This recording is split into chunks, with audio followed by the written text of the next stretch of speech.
Donc, bienvenue à tous pour cet écho du labo numéro 8 avec le labo des histoires, qui est une association, pour ceux qui ne la connaissent pas, d'intérêt public, qui a pour objectif de démocratiser la pratique de l'écriture chez les jeunes, les enfants, les adolescents, les jeunes adultes. Donc, de 6 à 25 ans, qui a des antennes dans plusieurs régions hexagonales et dans les outre-mer, donc notamment en Martinique et à La Réunion, et qui organise un ensemble de projets chaque année touchant un grand nombre de jeunes. Là, on va parler donc il y avait déjà eu un premier écho du labo avec Laura Bio, qui était chargée mission participation à l'Observatoire départemental de la protection de l'enfance de Saint-Denis. Et pour poursuivre sur la thématique de la protection de l'enfance, là, dans cet écho du labo, nous vous proposons de plonger dans un projet qu'on a mené avec le foyer départemental de l'enfance sud à La Réunion, sur une grande partie de l'année. Alors, j'en profite pour vous présenter Sébastien Dijoux, qui est avec nous, avec qui je vais converser autour de cette question, qui est animateur territorial direction enfance-famille au département de La Réunion. Bonjour Sébastien. Bonjour à toutes et à tous. Alors Sébastien, peut-être que tu peux déjà parler de ton parcours et puis de ton métier aujourd'hui, c'est-à-dire tes missions au département. Ouais. Alors brièvement, j'ai d'abord travaillé en métropole. J'ai travaillé dans le 78 à Trappes et en fait, j'ai d'abord exercé en tant qu'aide éducateur dans l'éducation nationale. Et ensuite, j'ai fait aussi, je suis intervenu dans les clubs Coup de pouce. Je ne sais pas si vous connaissez ces clubs-là. Moi, non. On pourra en parler après si vous voulez. Donc, en fait, ce sont des clubs où on intervenait auprès d'enfants en difficulté face à la lecture et à l'écriture. Voilà, dans le cadre de la lutte contre l'illettrisme. Et ensuite, j'ai travaillé pour le compte de la commune dans différents services, dont des structures socio-éducatives, donc qui prenaient en charge des enfants en difficulté scolaire et comportementale. Et aussi dans les centres socioculturels pendant des années, donc plus avec des adultes. Et ma spécialité, c'était vraiment de travailler autour de la parentalité. C'est pendant ces 20 ans d'exercice là-bas, j'ai quand même mené beaucoup d'ateliers d'écriture, avec ou sans intervenant d'ailleurs. Et voilà, et là, j'ai atterri à La Réunion il y a 5 ans et je suis actuellement exactement animateur de projets socio-éducatifs, culturels et sportifs au sein des foyers de l'enfance.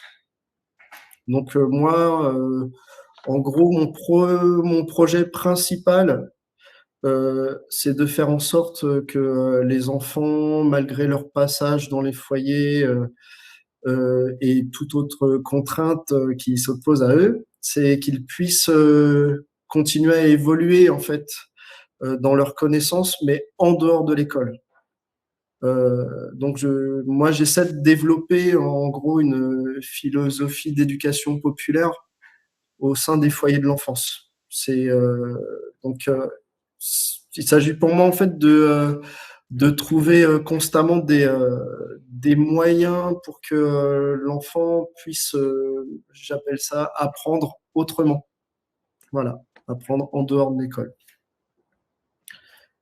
D'accord. Et alors, du coup, est-ce que tu peux présenter par rapport au projet le contexte du foyer départemental de l'enfance et Alors, le profil des jeunes ouais. OK. Ils sont Donc, accueillis? en fait, ce qu'il faut savoir, en fait, c'est que le service, d'aide sociale à l'enfance, je vais essayer de pas faire trop de redites par rapport à ce que Laura Biot a dit, dans le précédent Oui, épisode.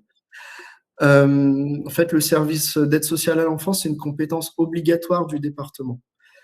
Heu, donc les foyers en font partie et ici à La Réunion, ça représente à peu près, 12 unités cette année, réparties sur l'ensemble de l'île.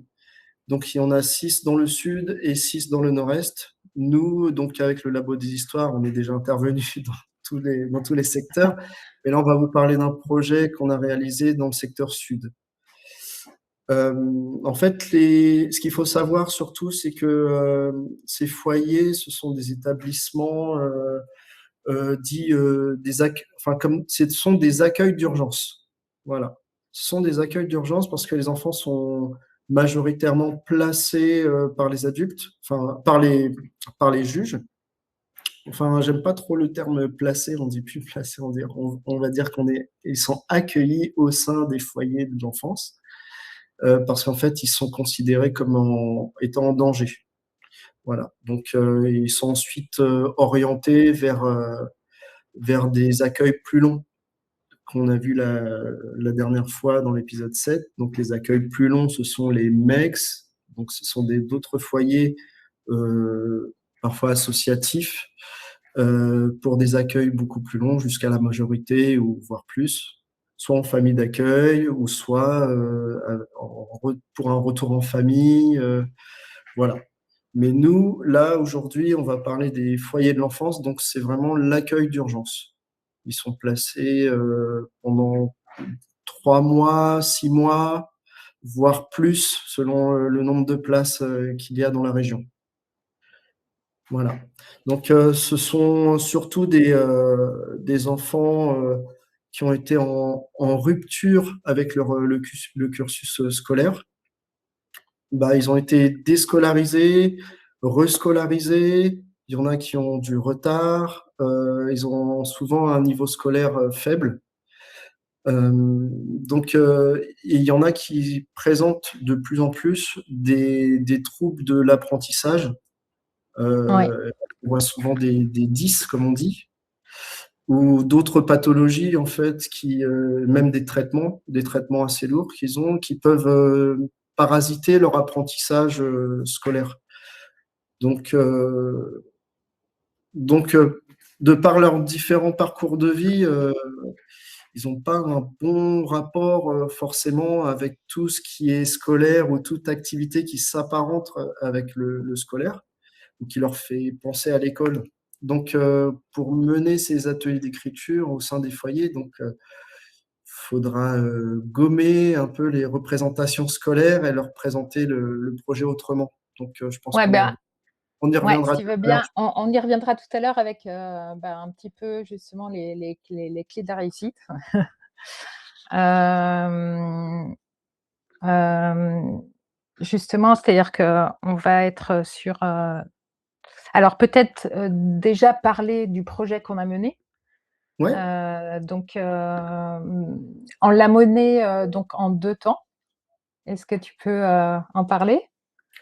en 2 temps, ouais. Alors, en fait, on a d'abord testé un projet, fanzine, donc c'est un magazine plus petit, plus simple et on avait d'abord, choisi 2 lieux différents parce qu'il y avait 2 tranches d'âge, différentes et mais c'était pas très pratique. Il fallait, gérer les déplacements, voilà, il y avait 2 lieux différents et puis, les enfants, eux, ont besoin de plus de régularité. Ils ont besoin que les ateliers se tiennent de manière hebdomadaire, et à un seul endroit. Donc, mais par contre, pour ce premier projet, ils ont quand même été très productifs et très motivés et pour écrire notamment sur eux-mêmes. Hem, j'ai des exemples, tiens, il y en a ils ont commencé par se présenter chacun, faire des petits jeux, j'aime, j'aime pas. Oui, d'ailleurs, excuse-moi, je vais te couper Sébastien, mais parce que j'oublie complètement de faire passer mes slides. Et on va avoir un petit projet sur, enfin, on va le avoir fanzine. un. Oui, voilà, donc c'était déjà de vous présenter. Je suis vraiment désolée. Un petit peu les trois parties qu'on est en train d'aborder. Donc, cette première partie où on vous présente un petit peu le projet. Ensuite, on parlera un petit peu des clés de la réussite de ce type de projet et autres conseils qu'on peut donner, puisque les projets, enfin, les conseils qu'on a peuvent la plupart du temps s'appliquer à un ensemble de publics. Et du coup, sur le premier projet, donc avec cette proposition de fanzine, je vous présente voilà le petit fanzine qui a été créé. Et je te laisse poursuivre, Sébastien. Ouais, ouais, bah là, tu vois, il y a Coiffé Terre Rouge, ça c'est quoi de neuf c'est en créole. Quoi de neuf, Terre Rouge. Donc, Terre Rouge, C'est le nom du c'est le nom foyer. du foyer Terre Rouge, voilà. Donc, voilà, il y a eu plein de petits jeux. Moi, je présente ça comme des jeux d'écriture. Donc, mais au fur et à mesure des séances, de toute façon, les sujets ont été de plus en plus vastes. Donc, par exemple, si j'avais été un super-héros, donc il faut continuer le texte. Si j'avais 10 000 euros, raconte-moi une histoire bizarre. Voilà, c'est tout ça qu'on peut retrouver dans ce fanzine. Donc, Ouais, mais ce premier projet, en fait, il a fait naître une habitude, en fait, un rituel, y compris auprès des équipes éducatives. Euh, je l'ai pas dit, mais ça, enfin, pour les conditions, dans quelles conditions on travaille, en fait, il y avait 6 unités, donc ça représente 6 équipes d'éducateurs, et dans chaque unité, donc les enfants ont entre 3 et 18 ans. Donc nous, on a proposé ces ateliers plutôt dans la tranche 8-18, pour les 8-18 ans. Et donc du coup, voilà, au niveau de la logistique, du suivi, du passage de l'information pour tout le monde, voilà, il y avait tout ça à travailler aussi. Je vais y revenir un petit peu tout à l'heure. Et voilà, donc et ensuite on a enchaîné avec, vu l'engouement pour ce premier fanzine, on a enchaîné avec un projet plus long qui s'est tenu entre janvier et juin, si, si je me souviens bien. Donc il y avait oui, 20 séances, une vingtaine de séances pour un oui. projet magazine, donc un projet beaucoup plus long. Et, euh, et du coup, voilà, on a profité de cet engouement-là pour lancer ce projet. Voilà, Euh, donc c'était un projet magazine qui était animé par une journaliste, hein, et il y a eu des interventions d'un photographe de presse. Euh, et donc, il y a eu un ensemble d'articles qui ont été écrits par les jeunes et qui est donc là, vous avez en visuel ce magazine de Terre Rouge qui fait 52 pages. ouais, 52 pages, exactement. Alors, à C'est, savoir qu'ils sont en ligne, hein. Euh, vous pouvez les découvrir en ligne sur le site Calaméo du Labo des Histoires Réunion. Alors, par rapport à ce projet, donc il y a un ensemble de questions qui se sont soulevées où, au fur et à mesure de notre partenariat, il y a ben voilà, finalement une expérience qui se construit. Toi, quelles sont pour toi les clés de la réussite du projet? oui, c'est en fait, il y a différentes clés de réussite, justement. Moi, je pense qu'il y en a au moins 5. Je pense qu'il y en a au moins 5. Comme je disais, en fait, ce sont des enfants qui sont souvent en rupture par rapport au système scolaire. Donc là, c'est vraiment l'occasion de présenter ce projet comme avoir une approche ludique et non scolaire, voilà, du projet. Donc on peut diversifier, par exemple, les propositions. On peut aller des autoportraits au portrait de l'autre.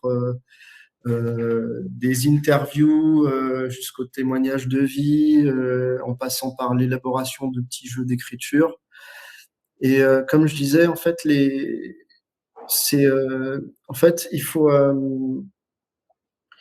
comment il faut Bah, en pour, fait, ouais, pour c'est rebondir. Ouais. ouais, dis-moi. Non, pardon, c'était pour rebondir sur ce que tu dis.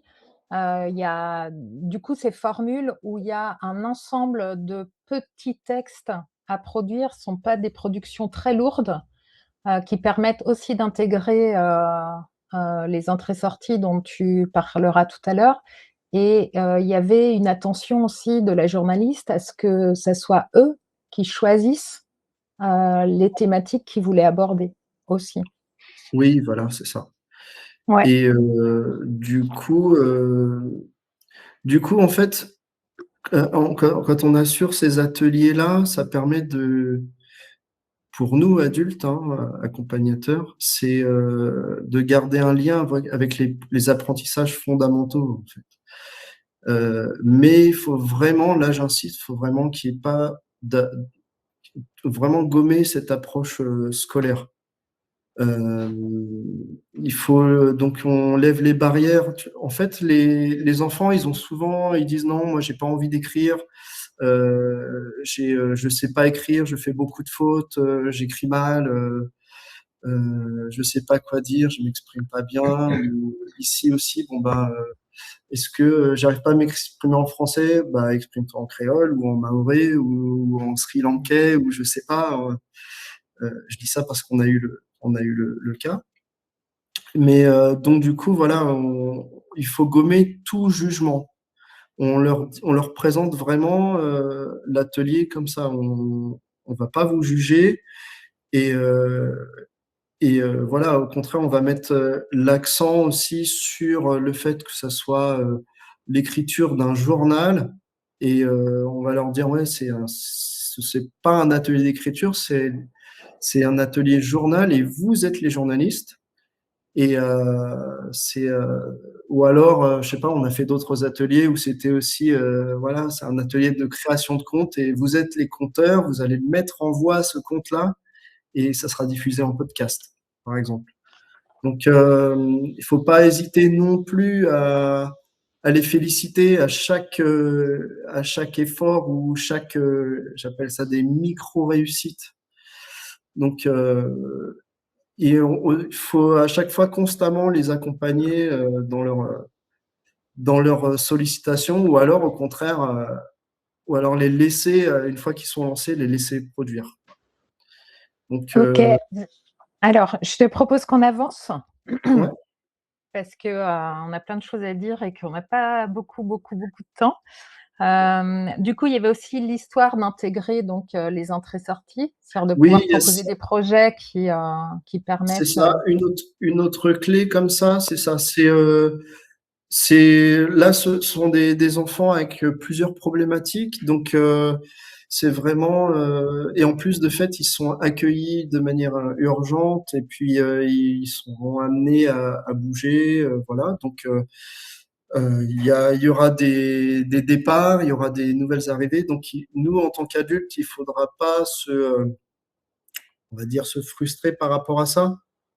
Et même pendant les ateliers, s'il y en a un qui sort toutes les 5 minutes, après qui revient, qui écrit, il ressort et il revient. Voilà, il y en a un autre qui préfère dessiner plutôt qu'écrire, ben, il va dessiner plutôt qu'écrire. Voilà, et au contraire, il y en a un autre qui est en train d'écrire 2 pages grand format. Voilà, ben, on va le laisser, hein. On va le laisser Oui, écrire. c'est Voilà. ça, c'est qu'il y ait de la souplesse Voilà, il et faut de la vraiment souplesse, il c'est faut de savoir, l'accompagnement, voilà, y là, compris dans les événements qu'ils peuvent traverser au sein du foyer et qu'effectivement, exactement. il y a aussi des jeunes par moment qui ne viennent pas aux ateliers parce que ben, ils sont pas en état de le faire. Et Voilà. du coup, bah, ils reviendront à un autre atelier, c'est pas grave. Voilà, il Et faut savoir encore une fois, ouais. s'adapter, quoi. Il faut savoir s'adapter aux enfants et aux contraintes. Aux contraintes, voilà. On va pas chercher forcément un objectif voilà, d'écriture, de nombre de caractères à écrire. Voilà, on va s'adapter et puis on verra. Ouais. Ensuite, peut-être parler, par rapport à leur fragilité ou, à leur niveau, l'importance de les encourager, d'être, Ouais, il faut savoir, je pense qu'il faut savoir en fait, il y a deux choses. Il faut savoir, je pense, les accrocher. Donc là, ce que moi j'ai remarqué tout au long de ces ateliers-là, c'est que ils sont vraiment intéressés de parler d'eux-mêmes, voire de parler d'autre chose, enfin de s'exprimer. Donc, en fait, les foyers, ce sont des lieux de vie des enfants. Ils vivent là. Donc là, ce qui les intéressait, c'est dans cette gazette, dans ce journal-là, c'est de pouvoir parler de leur vécu au quotidien. Et il y en a certains qui ont immigré à La Réunion et qui ont raconté leur parcours, leur découverte d'un nouveau territoire, d'une nouvelle langue, voilà, d'une autre culture. Et voilà. Et puis il y en a une autre oui, il y a aussi. une jeune fille, qui a parlé du fait qu'elle passait le bac au Ouais, sein elle du avait pas foyer. Il y passé avait le des bac. témoignages de vie, ouais, de parcours. Les conditions, voilà. Donc ça a permis aux jeunes aussi de mieux se connaître et de mieux connaître les éducateurs aussi, et aux éducateurs, ça a permis aux éducateurs aussi de mieux connaître leurs jeunes, et parce qu'ils partagent quand même leur vie quotidienne, quoi. Ben oui. 7 jours sur 7, 365 sur 365. Donc voilà. Et ensuite, ah oui, donc il y a l'accroche. Donc oui, ils aiment parler d'eux, mais il y a aussi, ce qui est important pour moi, c'est la diversité des sujets. Euh, voilà, moi j'aimerais bien souligner vraiment la qualité des intervenants du Labo des Histoires, parce que le labo fait appel à des professionnels selon la discipline retenue. Donc, ces professionnels, ils partagent vraiment leurs expériences, leur expertise. Ils initient les enfants à certains aspects techniques et spécifiques à l'atelier et à leur métier. Là, on a eu vraiment des trames, comment on élabore un article, voilà, c'est génial. Enfin, même le photographe, il nous a montré ouais, quels sont les angles de vue, les prises de vue. Enfin voilà, ça a accroché complètement les enfants, ça les a maintenus en haleine pendant ces 20 séances.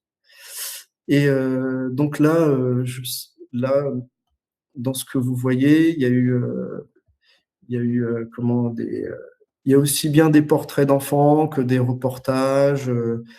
Leur point de vue sur l'actualité, des interviews, des histoires libres, des devinettes, des mots croisés. Ils ont même fait un mot croisé. Ouais, tout ça, les rubriques, ça a été un petit peu défini avec eux, tout le chemin de fer, Voilà. de la gazette, il y a des dessins qui ont été intégrés, enfin voilà des choses comme ça. Et ce qui était alors justement, il y avait cette question, par rapport au foyer départemental de l'enfance, puisqu'au départ, dans ce projet journaliste, on s'était dit: «On va partir, on va visiter, telle et telle chose», puis finalement, c'est beaucoup plus compliqué, que prévu. Ouais. Donc du coup, on a fait toute une gazette, mais c'était intéressant aussi parce qu'ils sont allés interviewer la directrice, les éducateurs, le cuisinier, enfin et du coup, je pense que ça a participé à une meilleure connaissance de leur environnement. Mais peut-être, que tu peux parler de ça, de la difficulté à sortir, pourquoi c'est compliqué en fait de faire des, En fait, là c'est assez spécifique au foyer parce que le foyer, il y a 6 unités. Donc 6 unités de vie, il faut gérer les autres enfants qui viennent pas à l'atelier. Il y a les aléas, les problèmes de logistique, hein, tout simplement. Là, on avait la chance d'avoir un lieu central où écrire. Les enfants pouvaient se réunir là, mais enfin, il y avait sur le même terrain, les 3 autres unités venaient d'une commune différente. Donc, il a fallu prendre en compte tout ça. C'est assez difficile. Donc, on n'a pas pu, dans le cadre vraiment spécifiquement de l'atelier, on n'a pas pu monter des sorties spécifiques à l'atelier. Mais par contre, moi, Ouais. comme j'avais d'autres projets, notamment les visites de musées, j'ai fait des passerelles, quoi. J'ai dit, bon, ben voilà, pour la visite de ce musée-là, vous êtes des reporters. On va faire un reportage sur le musée. Là, c'était le musée Léon Dierx, hein, c'est le musée des Beaux-Arts de La Réunion.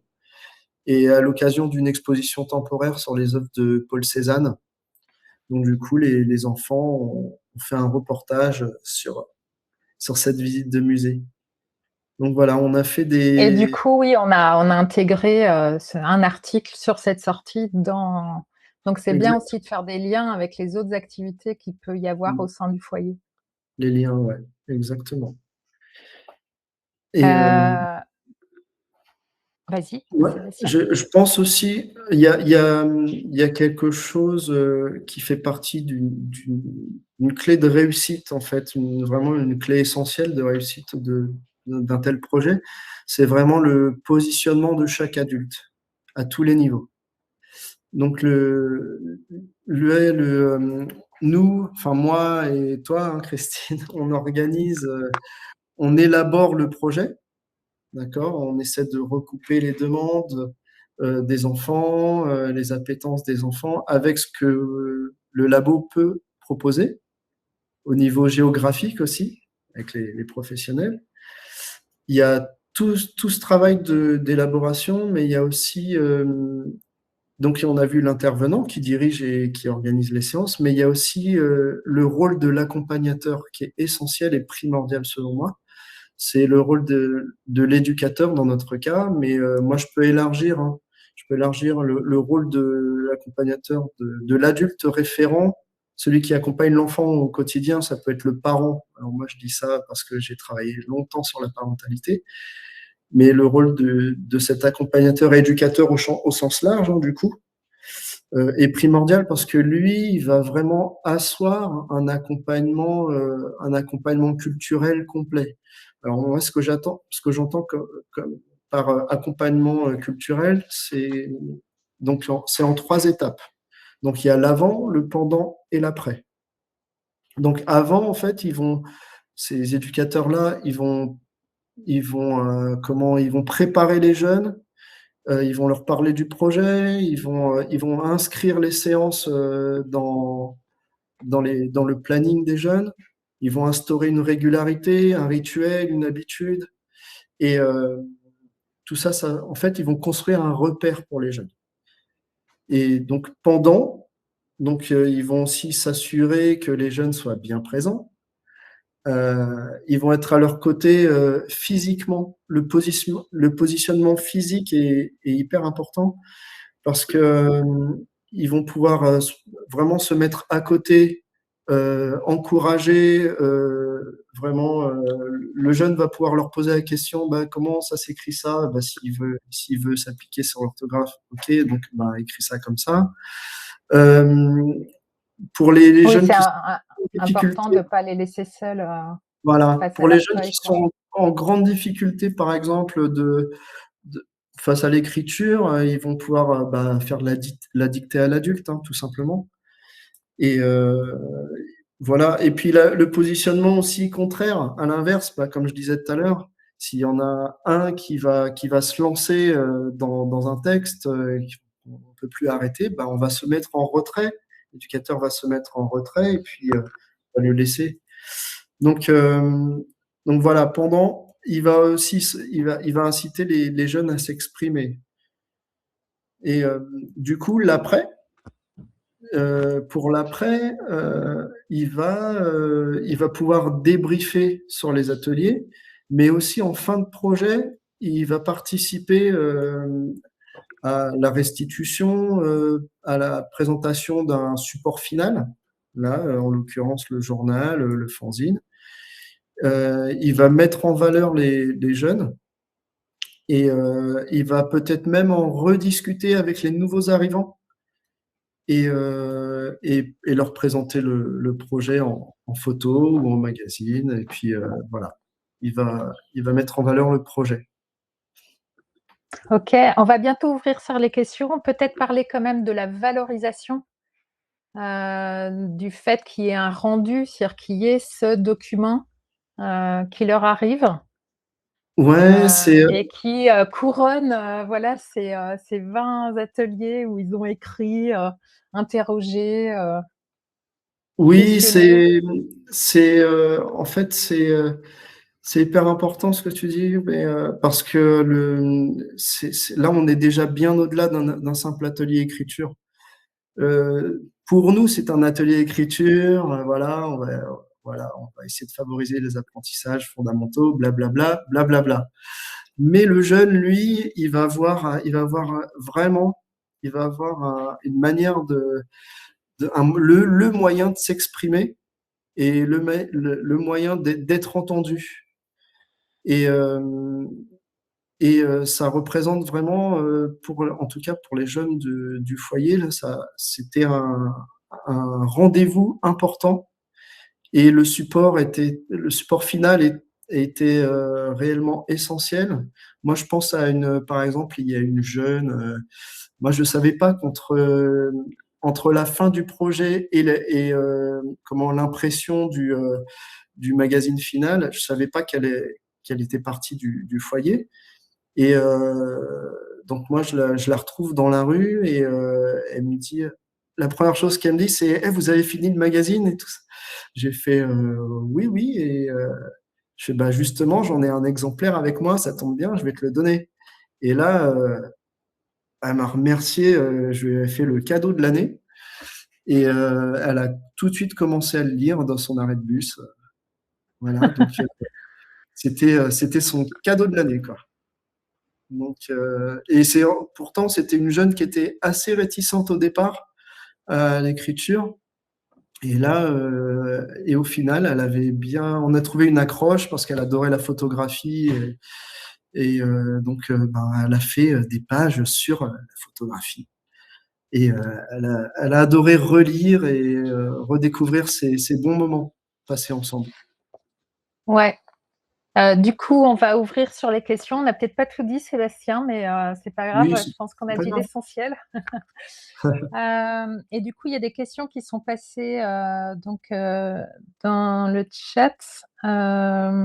Notamment, la durée, des ateliers était de 2 heures? Oui, oui, oui, alors 2 heures.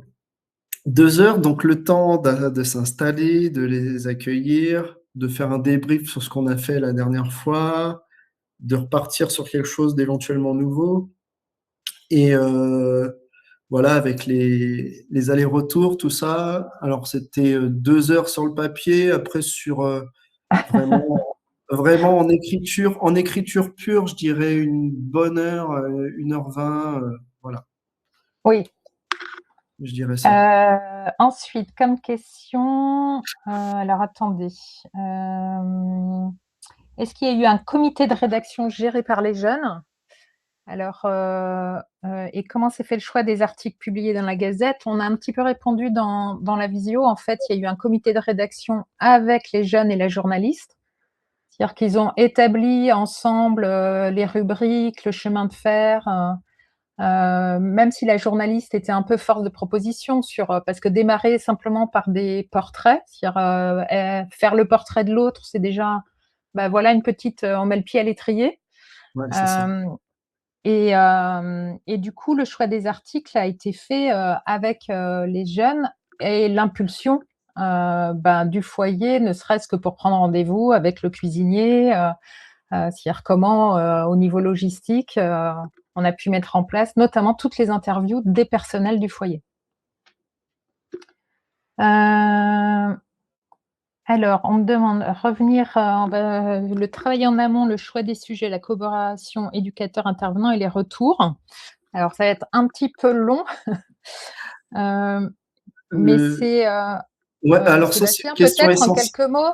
Ouais. Oui, alors c'est quand même une question essentielle qu'on n'a pas, voilà, qu'on n'a pas évoquée. Pour moi, c'est vraiment primordial le travail avec les éducateurs, les équipes d'éducateurs qui vont accompagner le projet. Donc c'est pour ça que pour chaque projet comme ça, j'essaye de, dans l'écriture même du projet, d'intégrer les équipes d'éducateurs. Voilà, pour qu'ils soient vraiment partie prenante, parce que c'est eux vraiment, comme j'ai dit tout à l'heure, qui vont faire l'accompagnement culturel de A à Z, quoi. Donc il Oui, c'est ça. faut vraiment qu'il y ait peut-être des éducateurs référents, un ou deux, et que le reste de l'équipe des éducateurs soit au courant du projet. Parce que ça aussi, il y en a qui arrivent de congé, qui savent pas. Il y a un projet qui a démarré. Il y a, ah bah c'est quoi? Bon, oh non, on s'en fout.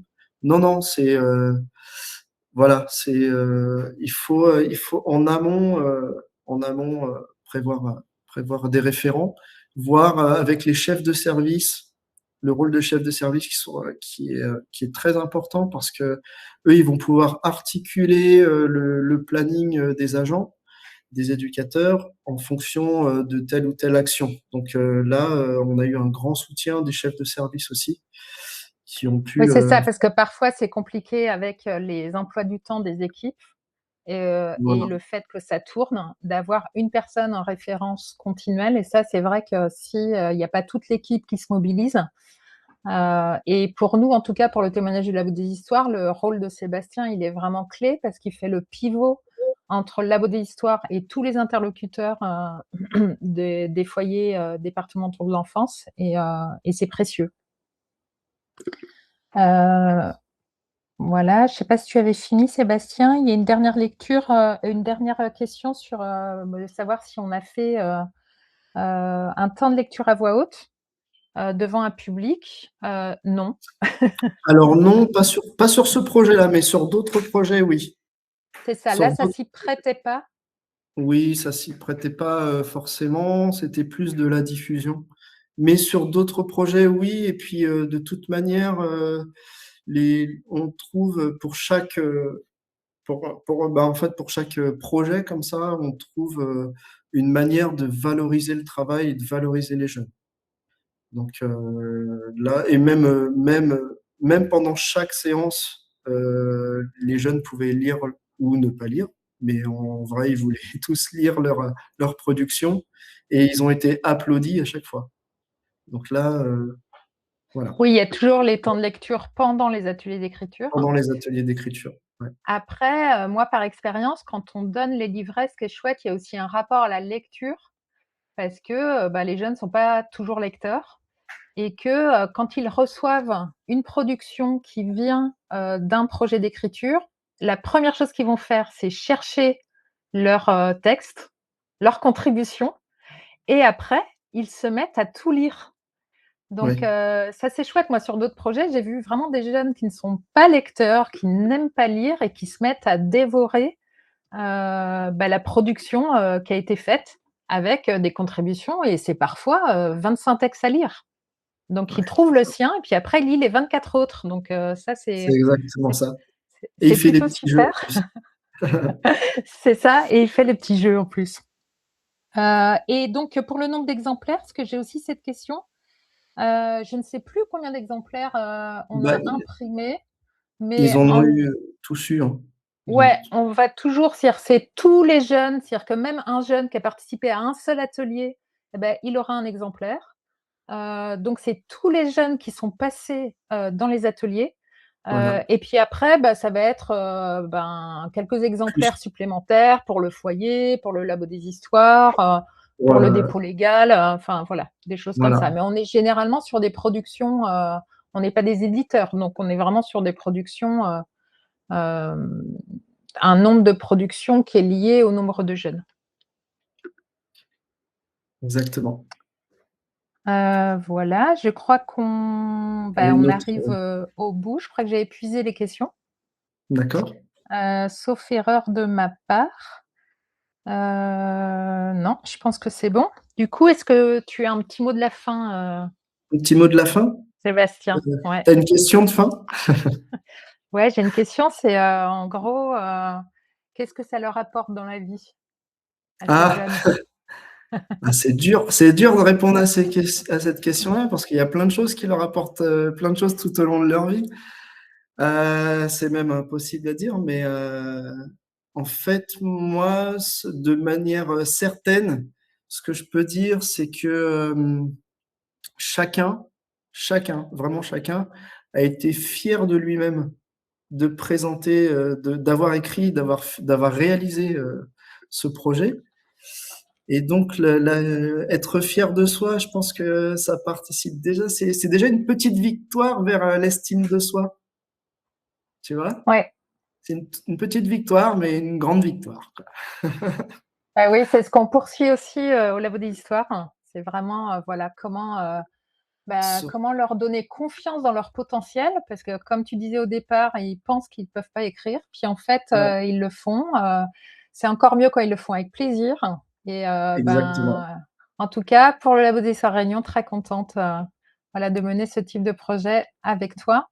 Je Bah, pareil. remercie, tout le monde, d'avoir été présent, sur, cette visio, et il y aura un hop, dernière ciel les questions, vous remarquerez qu'au niveau des slides, j'étais pas, tout à fait raccord. Rendez-vous donc, cet été, il y aura un prochain épisode, des Échos du labo. Merci Sébastien. Merci Merci à à toutes tous. et à tous. Au revoir. Merci. Au revoir.